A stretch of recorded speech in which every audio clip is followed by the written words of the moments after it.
If there was a disconnect between high finance and the pavement economy before, well, it's an awful lot wider now. Everybody seems to have an opinion on the behaviour of Britain's banks. Nobody is sympathetic. I think it's disgraceful and I wouldn't trust the banks an inch. I mean, it's disgusting. The money they get, the trust we put in them, it's absolutely disgusting. No matter what they do, it's it's everyday people that suffer. Well, they should be sentenced for whatever they're up to, because we still don't know who's up to what.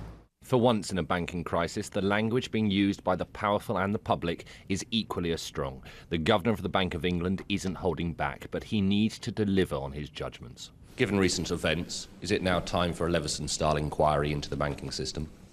What it is time to do is to do something about the banking system. I mean, we don't need an inquiry to know what we should be doing. Something went very wrong with the UK banking industry, and we need to put it right.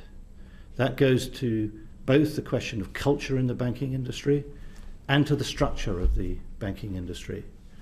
From excessive levels of compensation to shoddy treatment of customers to a deceitful manipulation of one of the most important interest rates.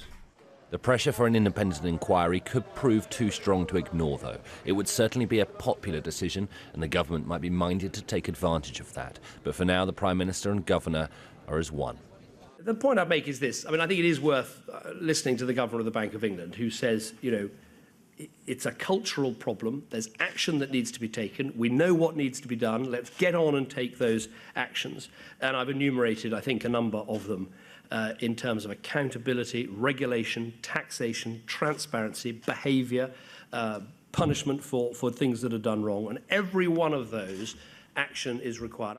And when asked whether Bob Diamond is still the right man to run Barclays, the Prime Minister said this.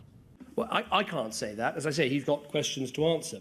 But Ed Miliband is more forthright. Bob Diamond should go. I am calling for change at Barclays because I think, and it's obviously a matter for the shareholders in the end, but I think that it's very hard to see how the current leadership, who were there when some of these things were going on, can bring the change that is required.